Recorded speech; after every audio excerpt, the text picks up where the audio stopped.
Recognize. Umbra Walker. D01. Recognize. The Caleb G. D02. Hello, team. Welcome to the cave. I am the Caleb G, and I hate monkeys. And I'm here to introduce the man who is taking his pie to go, Rich Howard. If you would like to get a hold of us for anything, hit us up on Twitter at the YJ Files. Of course, you can find the show at crashingthemode.com or email us directly, whelmedpodcast@gmail.com. Stick around. Class is in session.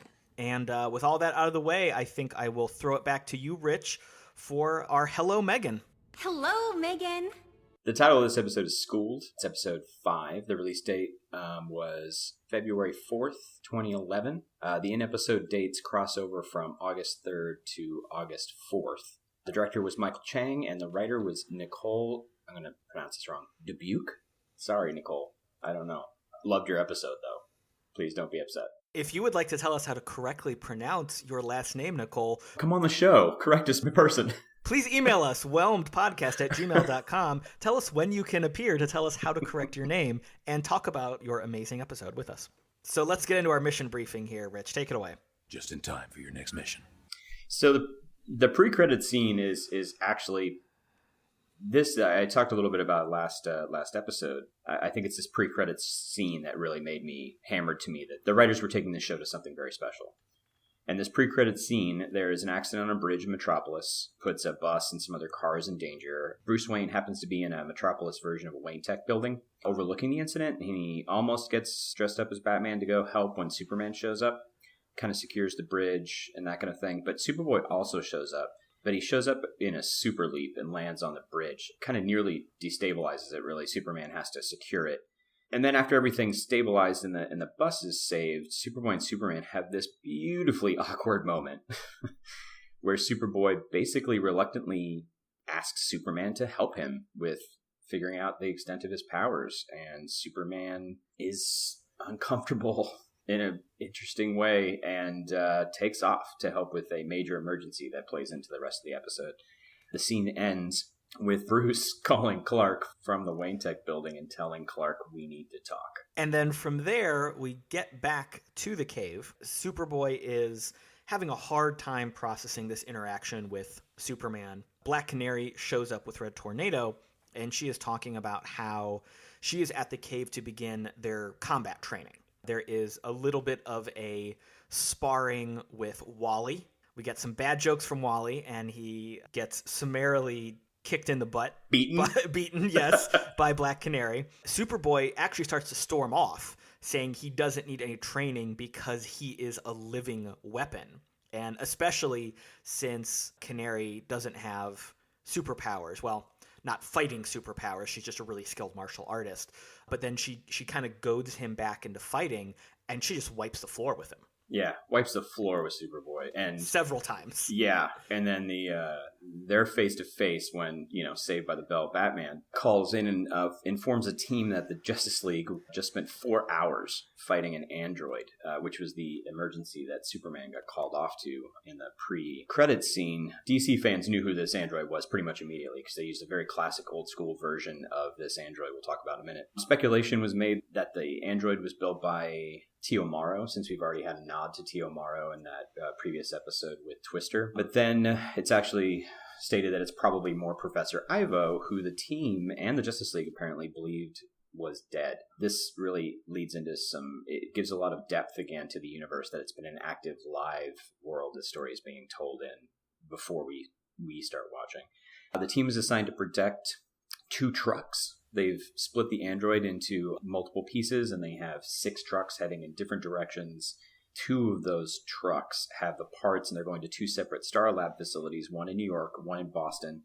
We also get a quick look at a map of where they're placing cities. So New York and Boston have Gotham right in between them. The team follows the trucks in civilian clothes on motorcycles. Superboy and Robin follow the truck to New York, and Kid Flash, Miss Martian, and Aqualad follow the truck to Boston. And this is where things go very badly, because the trucks are attacked by amazing robot monkeys. That's right. I love these monkeys. Despite my preference for Superboy, I really like these monkeys. In the words of Robin, they are totally Ivo's tweak style. Both trucks separately are attacked by the monkeys, so we have a nice little fight scene cutting back and forth between the two trucks of the separate teams fighting away these robots. So Superboy gets really, really angry at failing this mission because the monkeys do take the android parts out of the truck. So he leaps off to follow them with his giant super leaps. Calder says, return to the team. We need to reformat. We need to get back together. He rips his comm out of his ear and continues to jump after the monkeys. Yeah.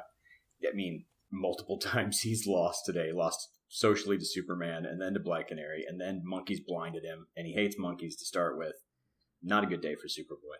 Meanwhile, back in the subplot, Bruce and Clark sit down to have this conversation that Bruce wanted. So they're sitting in a diner, particularly entertainingly nod to Superman diner called Bibbo's. Bruce orders the devil's food cake, and Clark orders apple pie, which is just hilarious.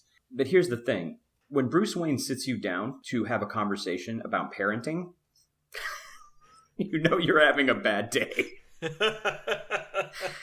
So Bruce tries to explain to Clark about how Superboy needs a mentor, needs Superman. Yes, there's a team. Yes, Bruce is doing his thing. Yes, Black Canary's there. Red Tornado's there.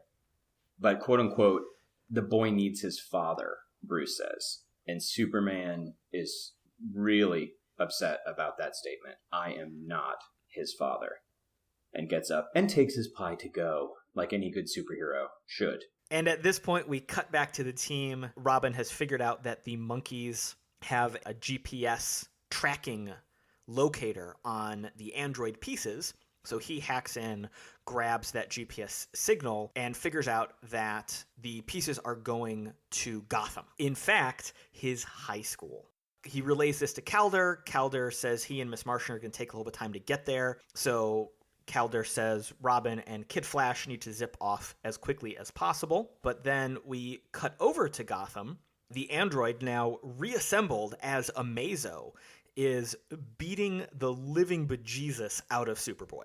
At this point, Professor Ivo's amazing Amazo, I love how they just they nod to it, they smile at it, and they make fun of it all in the same butts of dialogue. It's amazing to me. Superboy, Kid Flash, Robin all converge on Dick Grayson's Gotham Academy High School and are just losing terribly because Amazo has been powered by Black Canary, Captain Atom, Superman, Martian Manhunter. Like, he's got the big guns short of the Lanterns powers right now. He's just destroying them, right? At one point, Kid Flash is nearly crushed to death by Amazo when an arrow comes out of nowhere at Amazo's head. So Amazo switches powers from Superman to Martian Manhunter to dematerialize, so the arrow goes through his head, therefore freeing Kid Flash.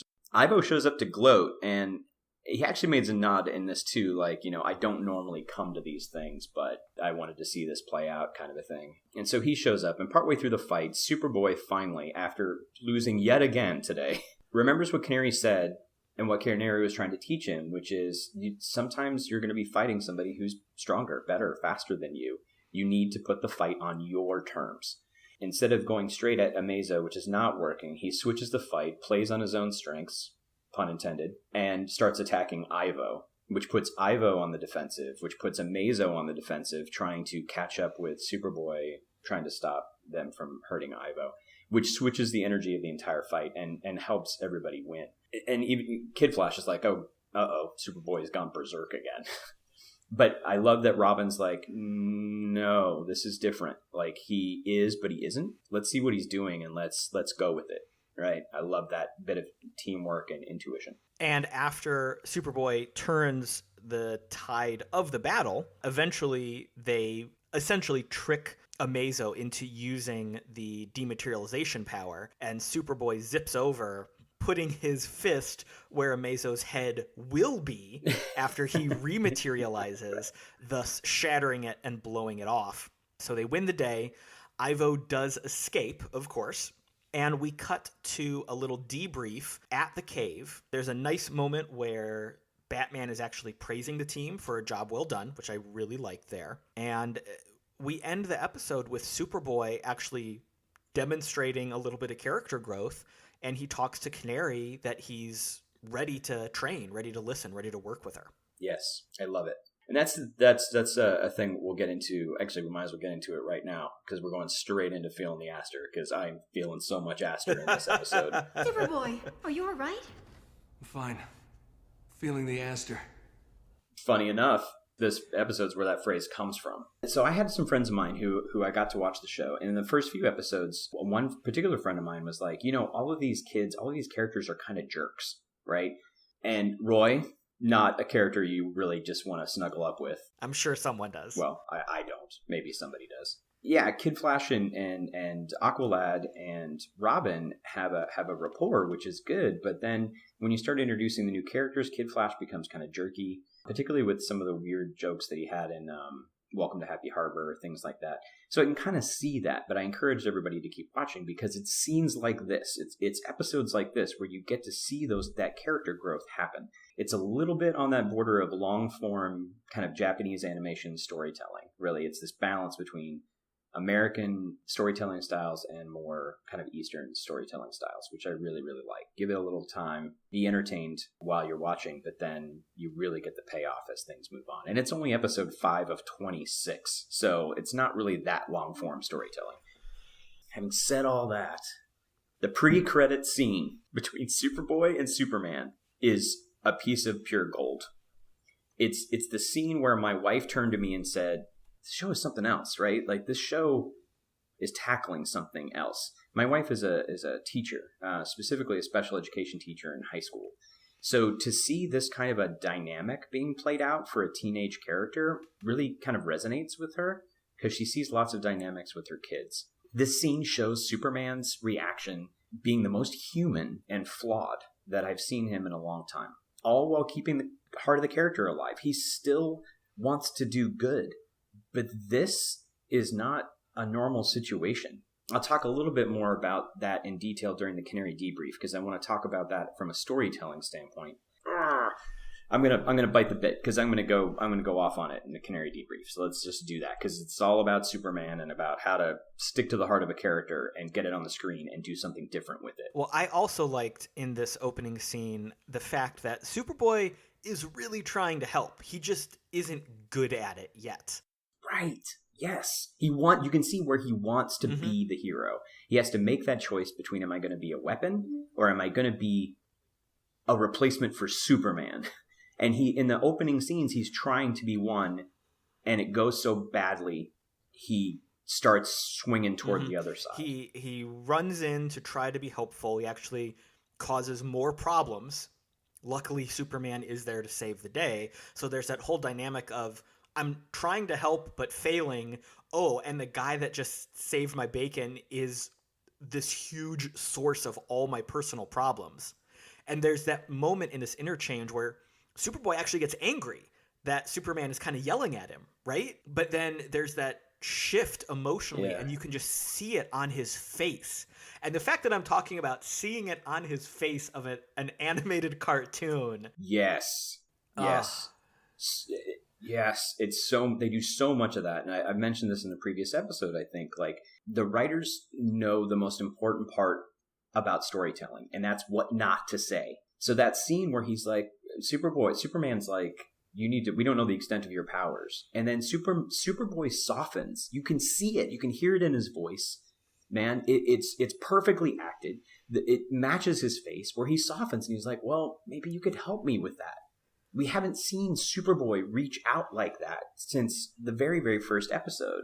And you see that little glimmer of who he wants to be makes an emotional punch for the entire rest of the episode. It makes him more than a teen angst berserker character. It makes him deeper. There's something more going on and we want to see it. I also really love in this scene the fact that Bruce just happens to be there, which is great. Yeah. The fact that we've got Bruce sitting at the top of Wayne Enterprise Tower watching this happen is such a nice echo to the fact that Batman is the guy in the Justice League that is always just watching and observing and figuring things out. Mm-hmm. And I also really love the fact that it was the statue with the button under the head to open up the secret door, because that is straight back to the 60s show. Yeah. The 60s Batman show, they used to, for those of you who don't know, and may perhaps be horrified by the 60s show with modern sensibilities, God, I loved that show when I was a kid. And I have such mixed feelings about it now.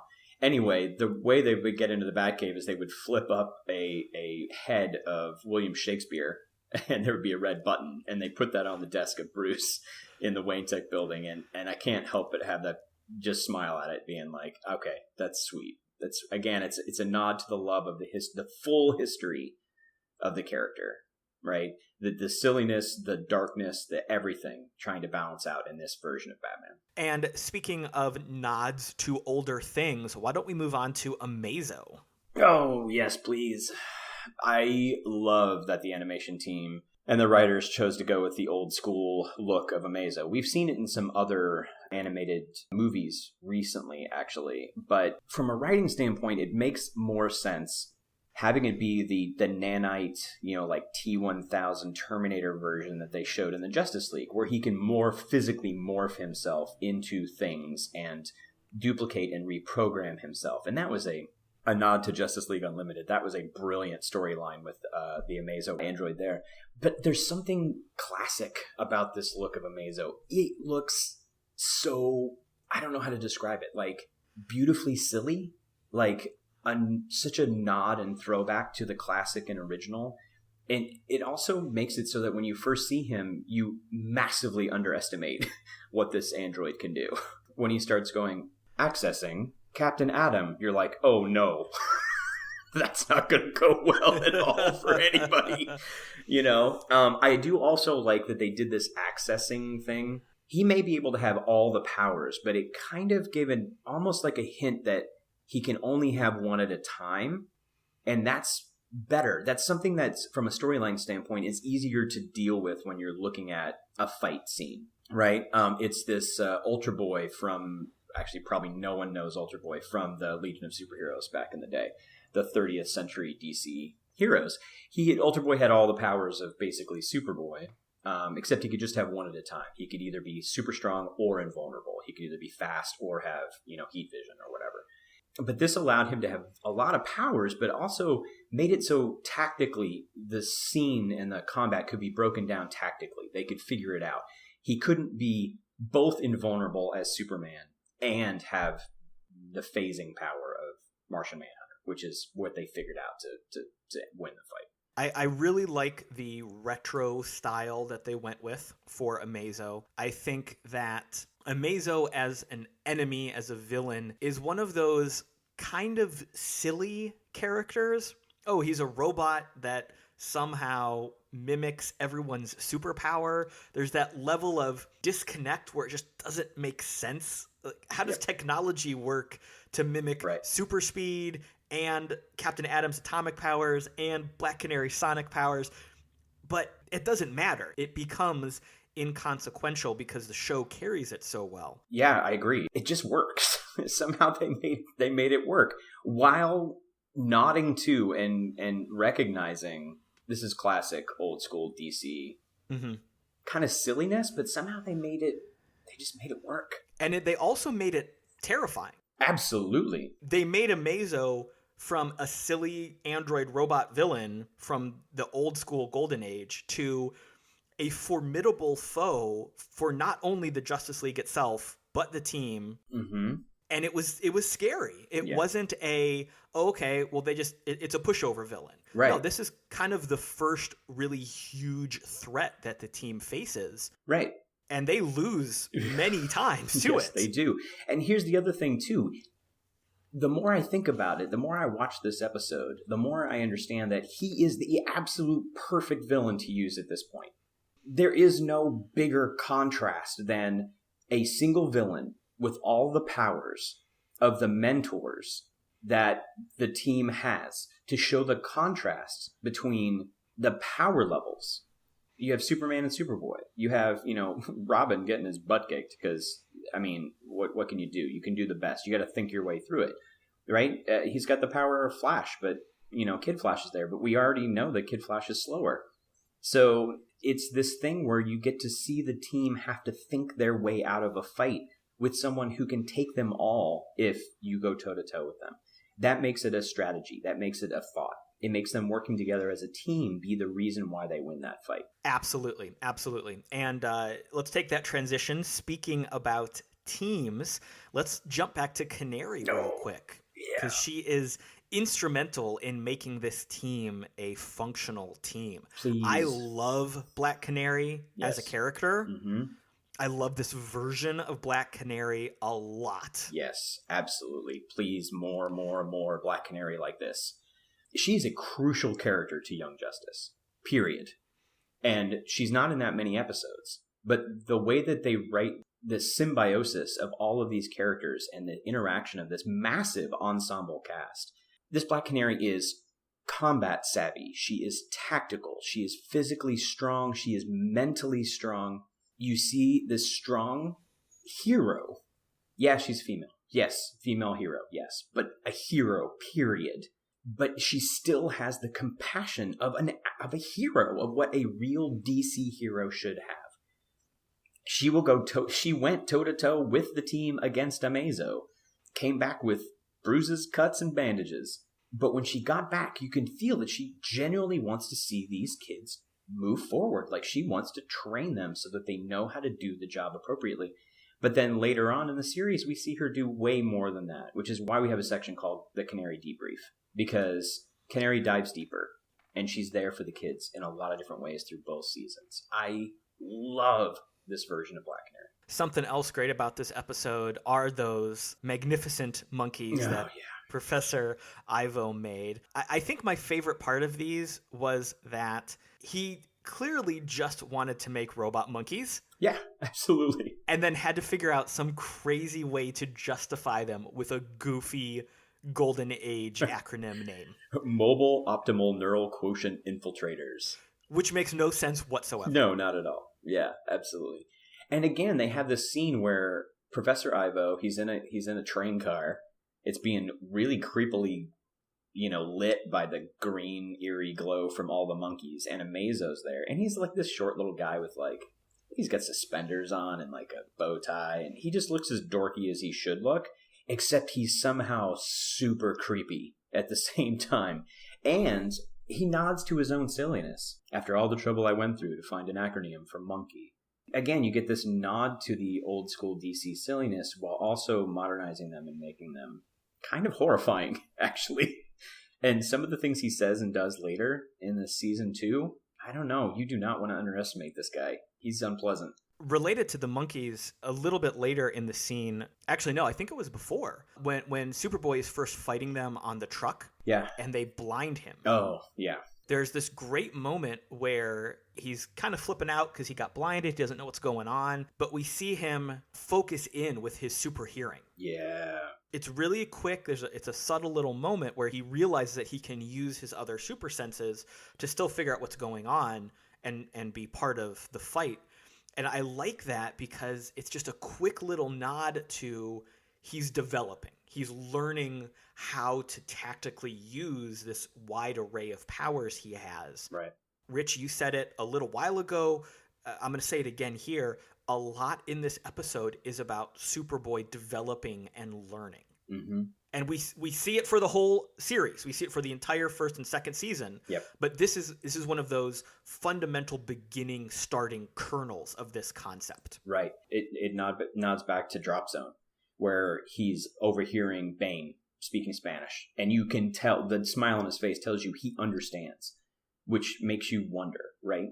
It helps to scaffold this learning process for Superboy as he goes through you think his life's rough now. Let's wait till the rest of the season.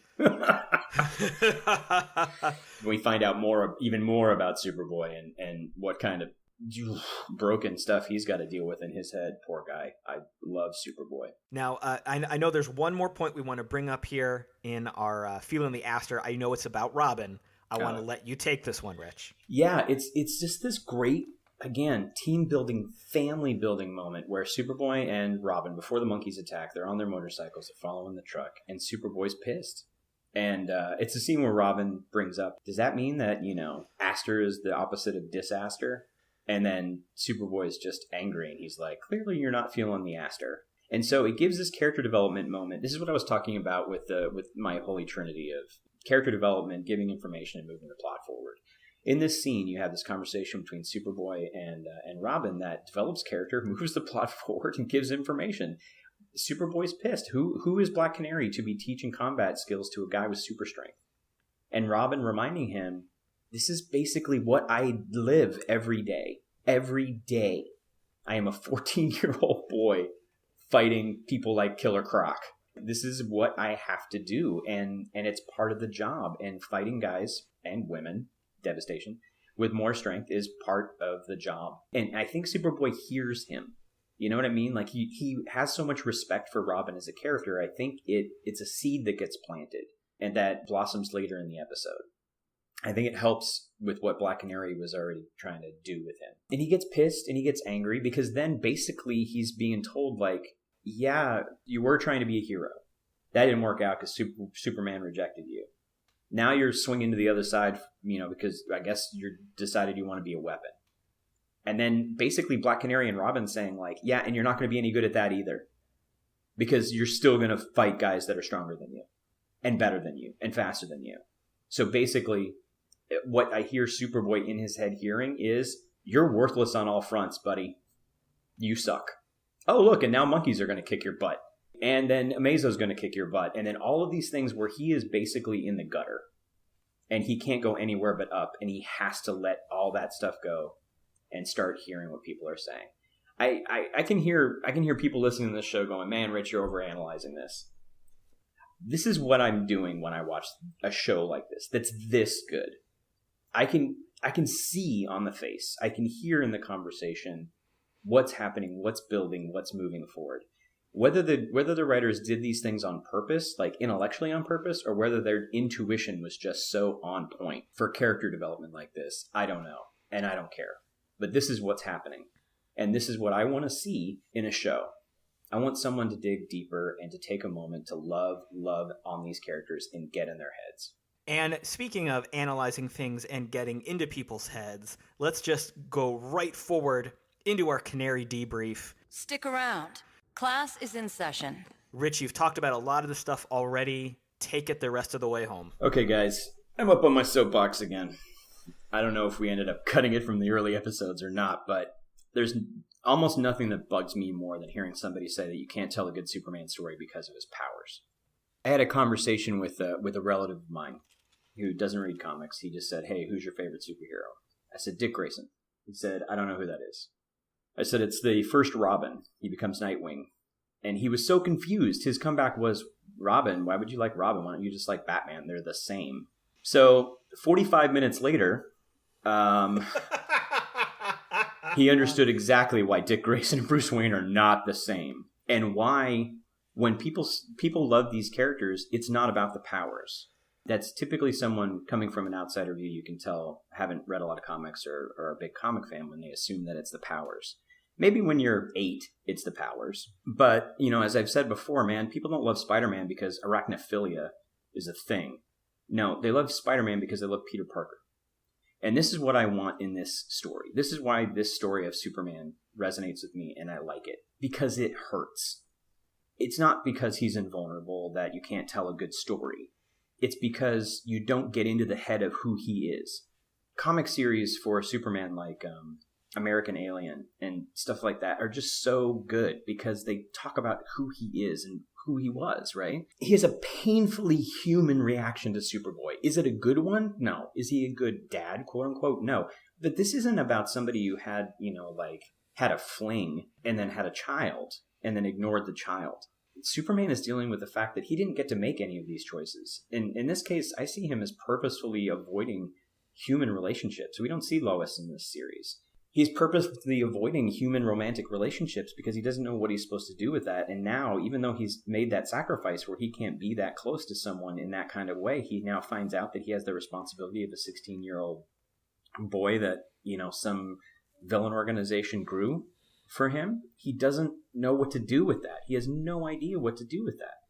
He gets called out a lot for being a bad dad. He didn't make the choice to be a dad. I don't agree necessarily with the choices that he makes in this show, being a dad myself. I get it. But I understand how he could say, he's not my son. I did not make this choice. This is not a responsibility that I'm responsible for. This is a thing, for lack of a better word. This is a thing that needs to be dealt with, not a child that needs to be nurtured. I've got nothing. So that opening scene and the scene in the diner hits all three of my holy trinity. The scene in the diner gives information about who the Young Justice version of Clark and Bruce are, how they're different, how they're the same.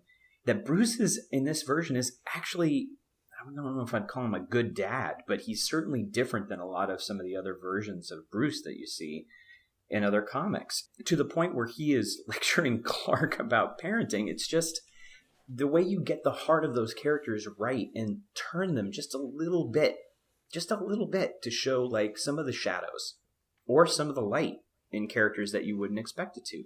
It fleshes out the background of the world that they live in, shows a glimpse of their history, their friendship, their bond, that Clark would be like, hey, Bruce said we need to talk. I'm going to go sit down and talk with Bruce because we don't agree on everything, but he's my friend. And he has something he needs to say to me. It develops Clark's character, even his own character arc that goes into season 2, even though he's in so few episodes. This is his refusal to the call of adventure of parenting. It's his classic hero's arc for this particular version of Clark. And we see him in season 2. He grows as well, as does Superboy in this relationship, to something that brings me joy to see when I see them together in the next season.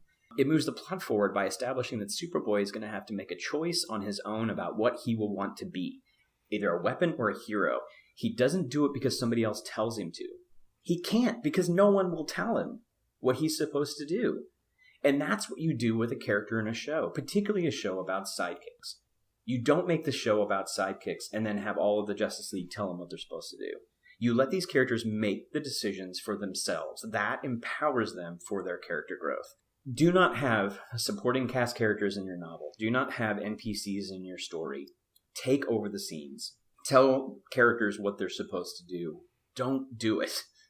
Don't have other people tell your heroes to be heroes. Let them do it themselves. There's so many specific examples I could use, but I don't want to get negative on some other shows and things or movies. But just think about it. Watch what happens in this and see what you can take away from it to apply to your own stories, particularly when this lays the groundwork so well for so many powerful and painful future revelations about Superboy's past that we may or may not touch about in Crashing the Mode. Anyway, off my soapbox. All right, so mentioning the future developments here, let's talk about Crashing the Mode. Tell us something we don't know yet. Sorry, BB. We can't risk altering the time stream. We do that, we're all feeling the mode. As always, folks, we are going to be talking about spoilers and foreshadowing here. If you want to experience the surprise twists of Young Justice yourself, stop listening. Skip ahead to fan service. So if you're still here, let's talk about some spoilers. We touched on Bibos real briefly. Bibos is not a spoiler, but it is a nice nod to the larger DC universe. Just sets us in that world we all love so much. Really, I think that there wasn't anything super specific in this episode, but the payoff of what this episode entails in later episodes when we learn about Superboy makes this episode so much more important. Right. This is the first glimpse, like I said before, that we get about Superman, about setting up Superboy's his particular arc and struggle. And here's the big reveal, guys. The reason Superboy doesn't have all the powers of Superman isn't because there was like a problem with the genetic engineering. We find out later that they did make a Superboy that was a perfect clone of Superman, who had all of his powers, but was broken psychologically, like was a berserker that was uncontrollable. So Superboy is the second version. He's Superboy 2.0, and they split his DNA with Kryptonian and human DNA, which reduces his power level, but made him more controllable, more manipulatable with the genomes, etc. But who his other half of the human DNA came from? Oh my God. Go ahead, Caleb. Oh, I'm not even going to mention it right now. Oh, you're not? Are we not going to reveal it? No, we're not going to reveal it now. Even though we are crashing the mode here, Rich, I think this surprise is too good. Oh, it's so good. Oh, it's so good. Let's just say this, folks. If you haven't hazarded a guess yet, the human DNA that was spliced with Clark's to make Superboy here, it has a very big impact on where Superboy is getting his help and advice from. Yeah. And as that part of the story develops, we see that there is now a third point in the triangle of Superboy's deciding factor of who his mentor is and where his support comes from. It changes from a straight line, I just want to work with Superman, to, oh, wait a minute, now I have this third person or second person. Now I have a triangle going on here. Right. What is really happening? And where Superman's turning away, this other person is reaching out to Superboy, and no one knows how to feel about it. And that is going to factor in very heavily to later episodes. And I know we're going to talk about it a lot in those later episodes. And that's why I want to gloss over it a little bit right here. I think we need just to move on to fan service. Yeah. You've been on your soapbox for a little while, Rich. We need to give you a break. Oh, thanks. Take a breath.